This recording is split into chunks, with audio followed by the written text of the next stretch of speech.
Welcome to How They Won. I'm your host, Bob Burns, and every week I get successful real estate professionals across North America to share their secrets of success with you. On this week's episode, I'm speaking with Andrea Geller, broker associate at Hot Property, the Chaz Walters Group, and Coldwell Banker Residential Real Estate of Chicago. Andrea is a friend and someone I always turn to for her thoughts on the real estate business and our industry.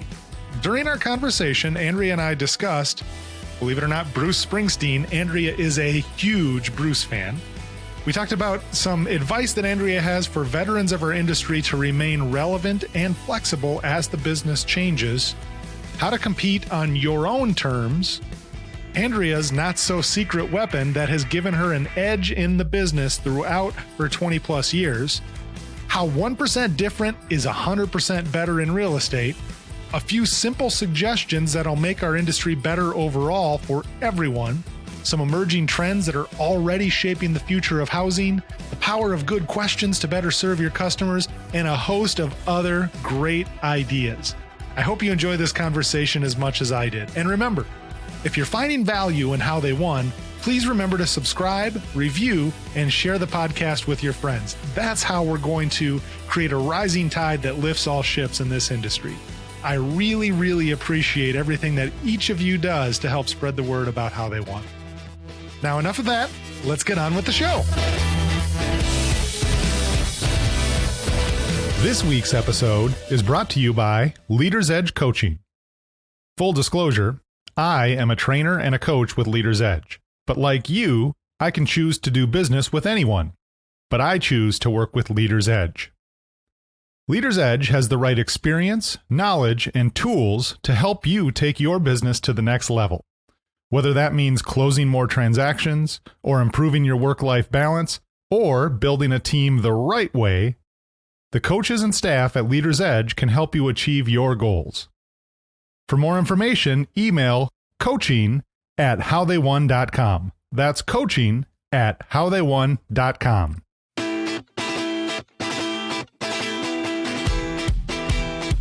It is an absolute honor to have the privilege of interviewing today's guest. This individual has truly made her mark on the real estate business in her 20-year plus career. She is a really successful real estate agent. In fact, one of the top 10 and one of the largest brokerages in the country. She's a member of one of the top teams in the country. She served her local boards and state board in various capacities. And when I say this, I don't mean to say that she just sat on the board and did some meetings. I mean, she really served. She got involved. She held different officer posts and made huge contributions, sacrificed an incredible amount of her own time and effort. And very, very frankly, this individual single-handedly changed our industry for the better. That's what I believe about what she's done for all of us. She was a founding member of Coldwell Banker's Social Squad and has been an Inman ambassador for since the beginning of the program. If you don't know this person, you really should. So I'm going to link to her social media and all the ways that you can find her on this episode post so you can connect. So with that introduction, I want to welcome Andrea Geller, broker associate at Hot Property, the Chaz Walters Group, and Coldwell Banker Residential Real Estate of Chicago. Andrea, thanks so much for coming on the show. Thanks for having me. Pretty soon it's going to be Coldwell Banker Realty. Yeah, it's exciting. We're in the midst of this huge change at Coldwell Banker. But before we get into any of that business stuff, I always like to start with some non-business information so the folks can get to know you a little bit better. I know you're a huge Springsteen fan. How many times have you seen him in concert? We're somewhere at 40-ish. Wow, 40. Is there a particular one that stands out as being like super memorable or special? I kind of like the first one, which was when I was like 16 years old. And it was the first time I ever drove on the expressway to get to the concert with my friends. I remembered that part. And that was the Darkness on the Edge of Town tour. And then every show, like he's just shows up 120% with the band. And I've seen him a couple times when he's done some of the solo, like with Devil in the Dust and things like that. But this last river tour, when he like redid the river, my sister and I like went to, and an old friend of mine went once. And I think I saw the River Tour in the last couple of years, maybe 7 or 8 times. I was trying to figure out, there's one city, I know I missed a city, or he was back in Chicago a couple of times, and I missed like counting one of those. And I think that that's been really fun because it's something that I've experienced in addition to with friends, but with my sister. It's something that my sister and I really have in common. So it's kind of been like this life thing that we've shared over, 30, 40 years. That's really cool. So I like Springsteen. I'd call myself a Springsteen fan, but I go pretty shallow. I mean, I'm a Darkness of the Edge of Town. I like Born to Run, Born in the USA. Not really my favorite. And then not mine either. I kind of peter out after that. So what's one of the deeper cuts that I need to get into that'll pull me closer into the Springsteen universe? I kind of like go up and back depending on mood.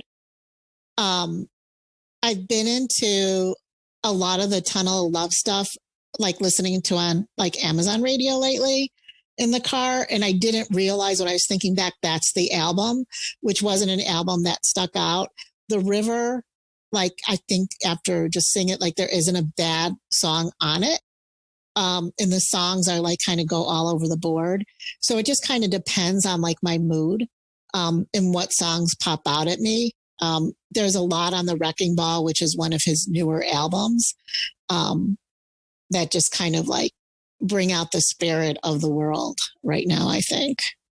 Wow. Cool stuff. And you've given me a good big homework assignment. I saw his Netflix one man show, and that was amazing. It was amazing. I was super intrigued. The man almost like plays a character, Bruce Springsteen, which blew my mind.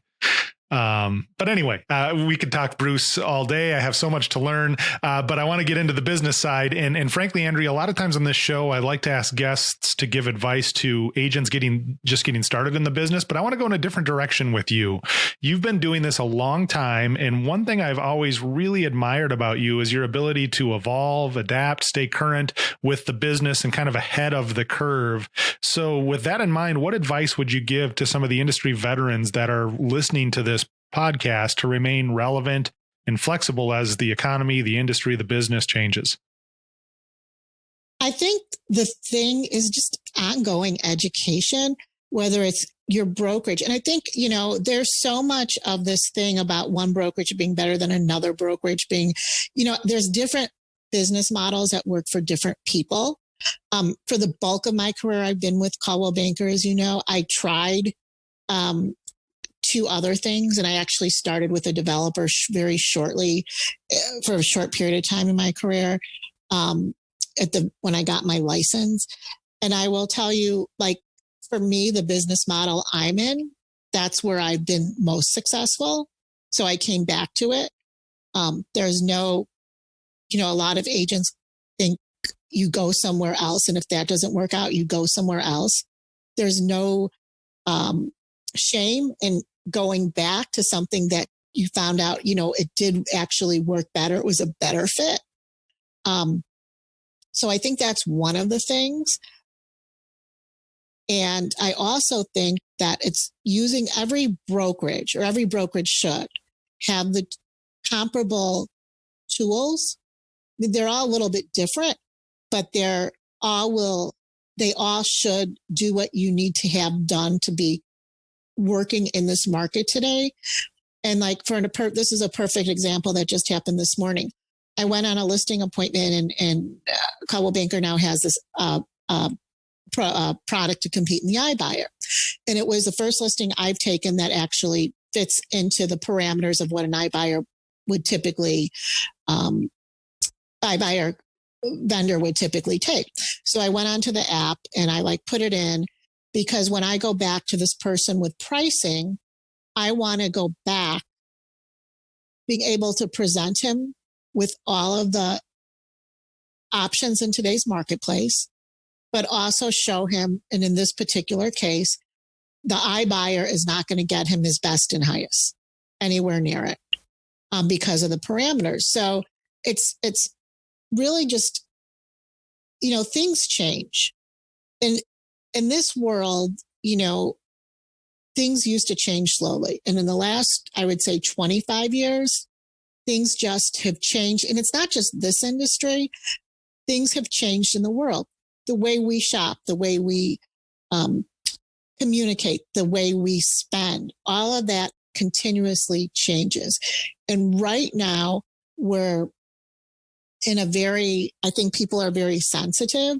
And I think that part of the value we bring is well educated with all of the options and be able to communicate our value.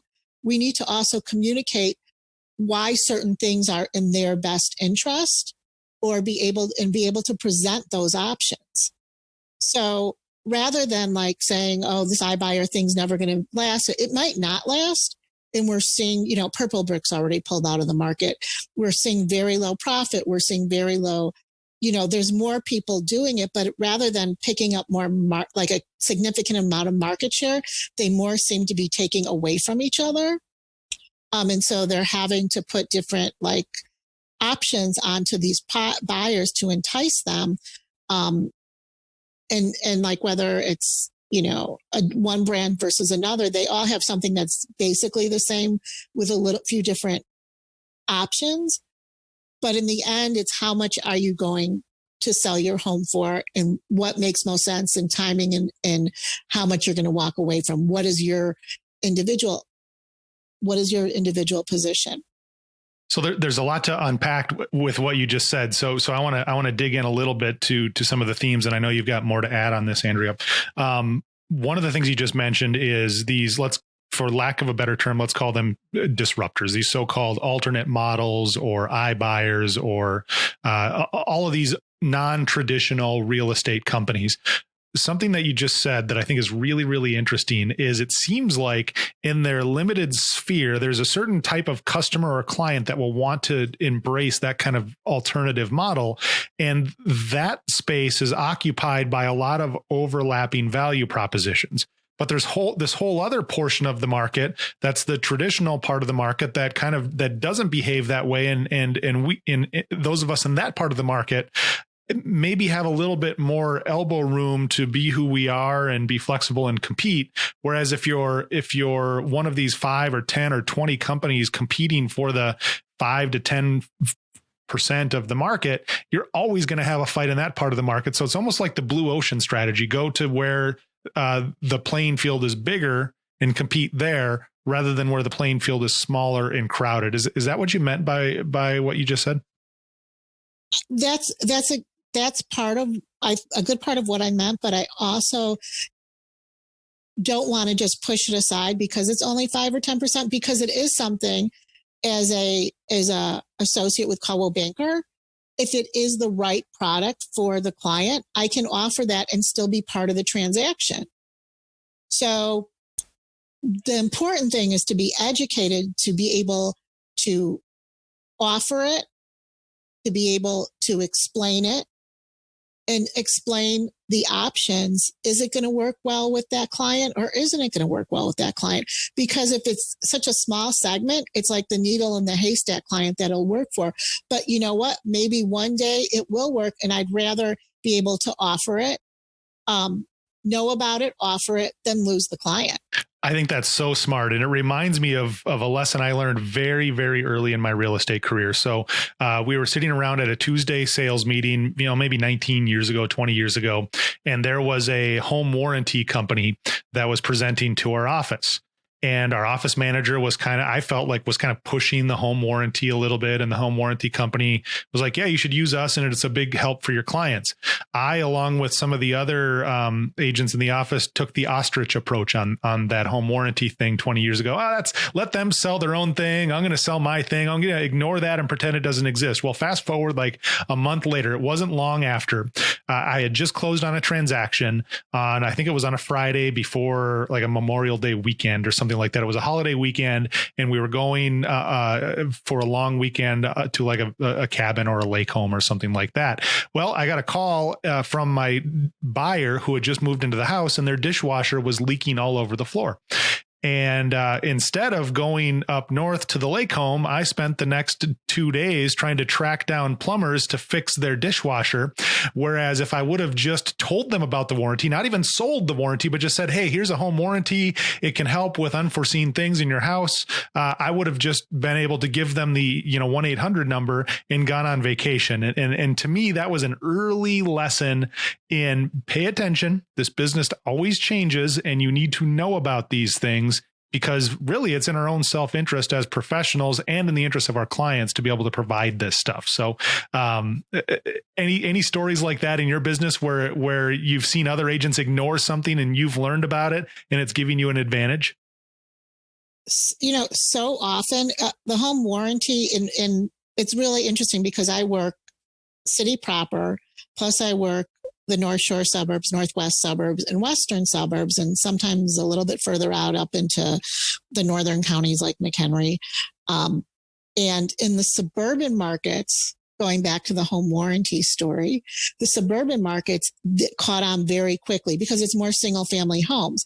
In Chicago, it's more of a condo market where, the bulk of things are relative to the association, or there aren't that many moving parts.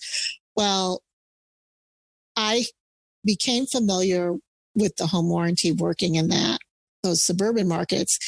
And I suggested it when we had a condo that was, all the mechanicals were like 15, 20 years old, and the seller said they're working and I'm like, well, this is, and like the agent, like, thought I was like falling from another planet.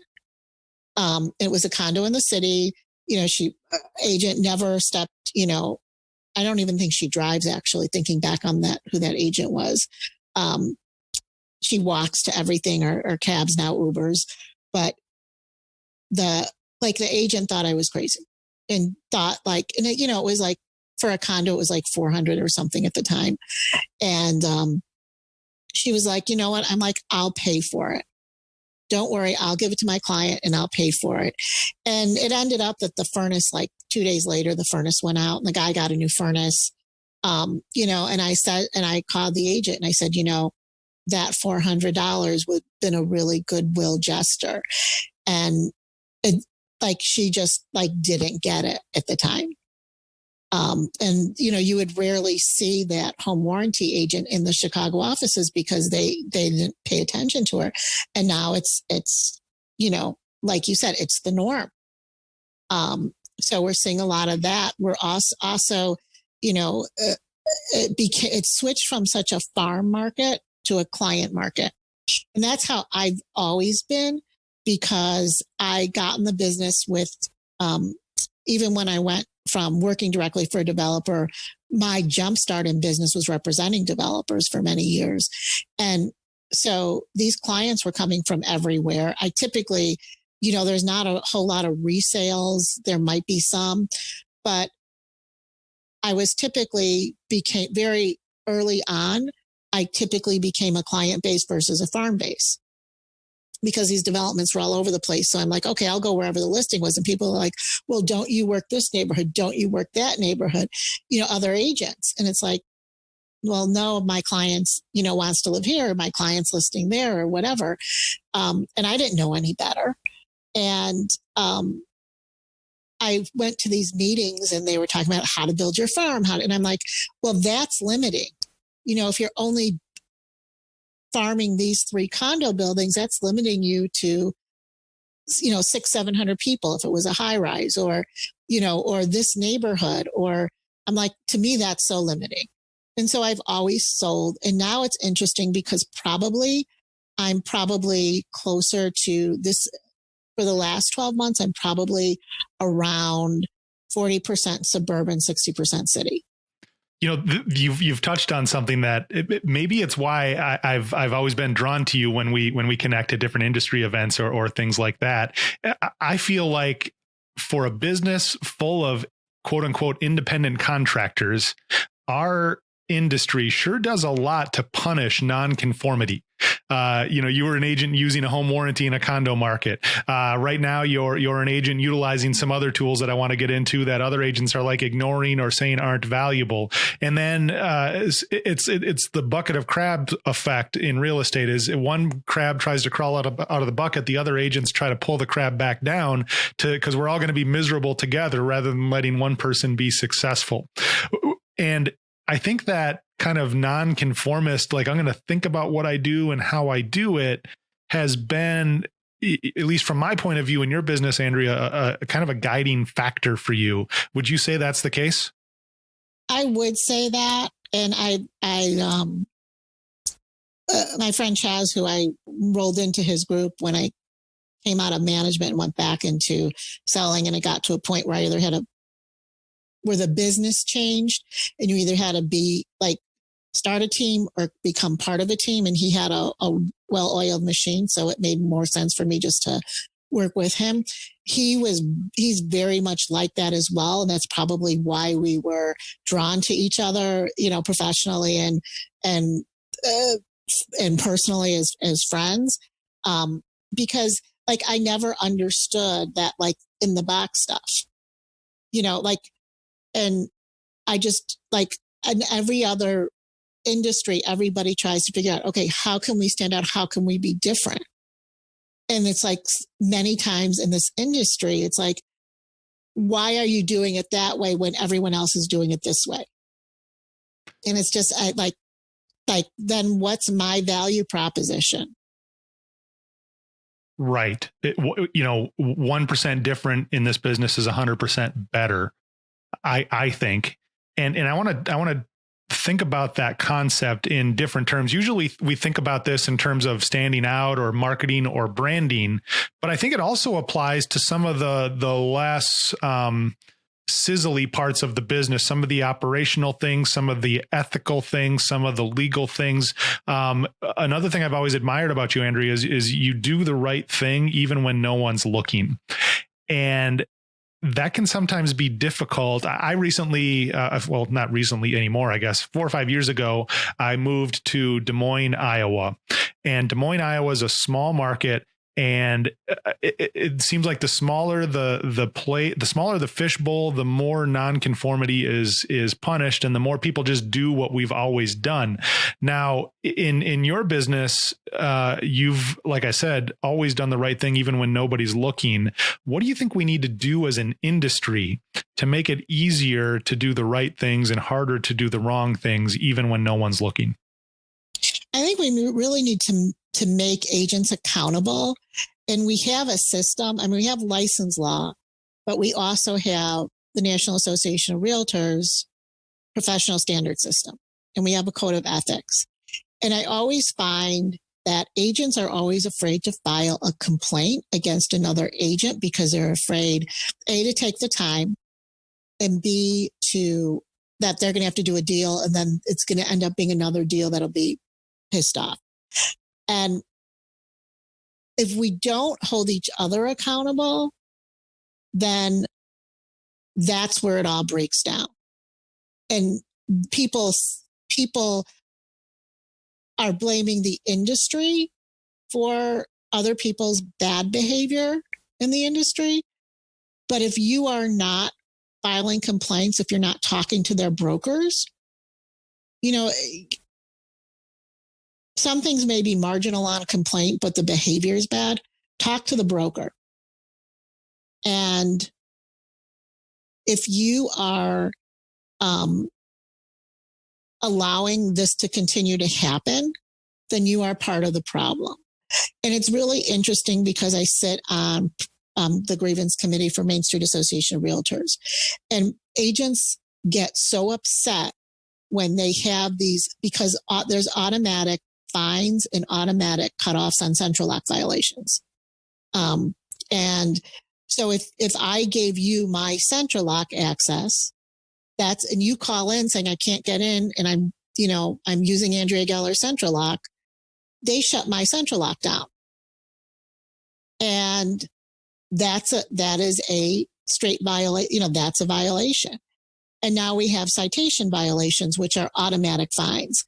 And so if you report, it's getting a little bit easier because for some of the basic things like going into a property without scheduling an appointment, things like that, leaving the house unlocked. With Central Lock, you can tell you were the last person in there. Giving your lockbox number to your client or Central Lock access and letting them in. Having the buyers go send their clients without them and having them, access property. That's huge violations of our code. And those are automatic fines now. And, there's not a whole lot of room. There isn't, they don't allow for, you had to take your dog to the vet. They don't allow, for, I was on my way here and someone couldn't get in. So I sent my son. I sent my unlicensed assistant. There are different things, then you have to say, you know what? You're going to have to reschedule the showing and I'm going to have to go back and fix the Central Lock or change it out or whatever. So we have to know what the rules are and we have to follow them. So, but getting back to what you said about people not wanting to rock the boat or report bad behavior, do you think we need to go further on these kind of automatic, no discussion type enforcement rules that you were talking about? Is there more we can do on the automatic side so it doesn't put the onus on other realtor members to report their peers? Well, those are anonymous reporting. You just send the documentation to show like Central Lock access, and they can appeal it, but they better be able to document to show that they did not do that. And so that's typically doesn't happen. It can, but it doesn't, there isn't typically a way to fight it. I think a couple of things. I think one of the things, there's been some things in the news lately about, discrimination against members of the public. I think one of the things that we can do, that the National Association needs to do is they need to be able to build something into the professional standard system that makes it easier for the member of the public to file that complaint, because it's not it is an easy complaint if you're knowledgeable about the industry. If you're a realtor, you understand what it's asking. If you're not a realtor and you're a member of the public who can file a complaint, it is a process that you probably wouldn't not necessarily understand the process, but what the questions are that you need to ask, what it is that you need to address, what really was the violation. And I think that NAR needs to have to implement some sort of advocacy for the member of the public. I think that would be a great place to start. I agree. I think that would be huge, but it gets back to what we started this conversation with. And that is, I think it's a training issue. Making a decision that we as professionals, the 1.4 million members of the National Association of Realtors, each of us needs to decide that we are going to not just do what we've always done but we're actually going to learn and do with intention every aspect of how we run our business. And we're going to make a decision to learn and to change and evolve. I think there was a study, and I wish I had notes on this. There was a study that showed that if you attended regular training on ethics versus people who didn't attend regular training on ethics, you were more likely to do the right thing more often. So even though we all are required to go to these ethics classes every couple of years, as an instructor in those classes, half of the class I see they bring a newspaper. They don't even want to pay attention. They're just there to put in their hours.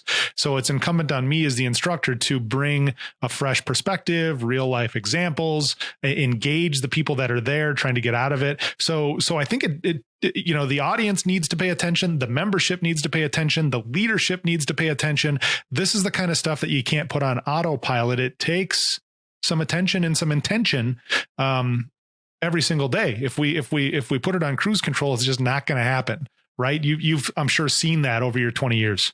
And I think part of the problem is that so few agents file complaints, and so few members of the public file complaints that agents who have been getting away with things for so long think they will continue to, and that there's no repercussions to their actions. Great point. And maybe they even forgot that what they're doing is not okay. Because they continue to get away with it. Right. Right. So let's shift a little bit off of the ethics and enforcement piece, although that's a deep conversation. We could spend a lot more time there. Going back to the kind of evolving with the industry and what's changing, Andrea, what do you see happening right now in the marketplace, in the industry, in our country, and the economic landscape, and banking and real estate, whatever, in any kind of sector in our economy? What indicators or trends do you think we should be looking at and paying attention to right now? I think there's a couple things. I think that as we know, people are waiting a little bit longer to get into home ownership. So they're not buying that. Like, I used to represent developers on, like, shoe boxes, but they were shoe boxes with stainless and granite, which, and marble baths. And so that's what they were looking at. Now it's totally different because they're coming in at a later point as a first-time buyer. They typically are in a better situation to buy that second, or what would typically be the second or third property they buy is now the first one they buy. So they are coming in, they're coming in more knowledgeable. They're coming in understanding, with a better understanding, I think, of home ownership. And they're also, even though they're not looking at what they can afford, they're looking at what they are comfortable laying out monthly. And that's the huge difference, because for the first, up until 2 or 3 years ago, it's like always what they were qualified to buy. And they go to get pre-approved. The lender would say, you can afford $400,000. And they would be like, oh, and now they're like, okay, at $400,000, what's my payment? And they're like, no, I want to be at so-and-so a month, and this is what I have to put down. Or, if to get to this a month, I can get gifting from my parents. And this is where we want to be, because we want to be able to save. We want to be able to do this. And the other thing is they're not only looking at what they can afford a month, but they're looking at what the monthly expenses are on the home. They don't want big homes. They don't want, having to run 2 and 3 furnaces and 2 and 3 ACs. They want smaller, more efficient homes. I grew up in a 3-bedroom, 1.5 bath Georgian home. I shared a room with my sister. My oldest sister had her own room. And that's how I grew up. And then it became like, you didn't share baths, you didn't share bedrooms, and then that lasted a really long time. And now I'm selling homes to families where the kids are sharing bedrooms and baths again. So it's the family who are buying homes now are buying a much different home than they were buying a couple years ago. And they're looking at the taxes, and they're looking at like what it's going to cost to maintain the home from the outside into the home. So that's a huge change. And they're also willing, for the most part, most buyers are willing to pay to have the kitchens updated, the baths done. They're, maybe paint and carpet, but for the most part, they don't want to be putting their dollar into that rehab. So that's a very, even if they have the money, they want something that's more turnkey.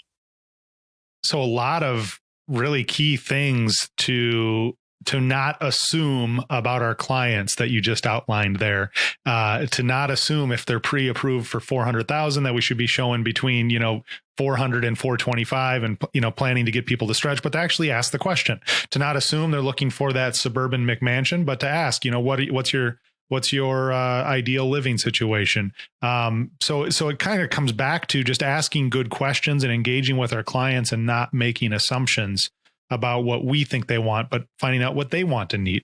Right. And the other thing that's changed is the single buyer is looking for a decent space, like they don't want that shoebox, but they also want amenities. And that's very different, because for a long time, people are like, I want, this, and I want to be in this neighborhood or, this area. But they're looking because they're working a lot. They're traveling a lot. and they don't want to have to be like, driving to the gym and different things if they, want to get on a treadmill or whatever. And so they're looking for those very accessible amenities. And they're also in the urban market, a little bit different than the suburban market. The urban market, they are also, there is not value left to parking spaces. In the cities, parking's deeded, so you buy it like a condo.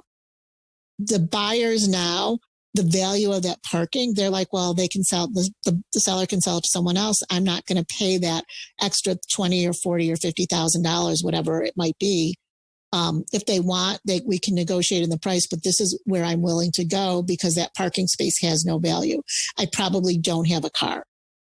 I think that's really smart, and it's interesting to hear about it in Chicago. I've talked with friends and clients in San Francisco and New York and places like that are absolutely separating the deeded parking from the property itself. It's two separate assets.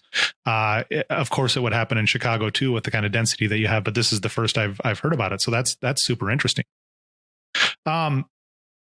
We're kind of nearing the end of the time. And one of the other things that I really find cool about you, Andrea, is you have really smart people that you've surrounded yourself with in the business. So I'm curious, what's the best piece of advice you've ever received, not just about real estate, but being successful in business and life in general? What's the best advice you've received from all of these incredibly smart and talented people you surround yourself with?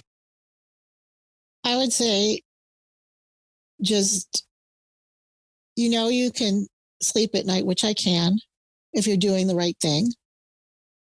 And one of the things that stuck with me recently, just because as you go on and it's such a crazy time in the world, and anybody you seem to talk to, whether they're talking about their lives professionally or personally, just things are, and I'm no different than that. And especially with what we do in dealing with clients, you hear a lot of that. So you try and you've got your family, your friends, and then you've got these clients that you feel like you're taking on. In a recent, What Moves Her, Coldwell Banker's women's series that's going around the country.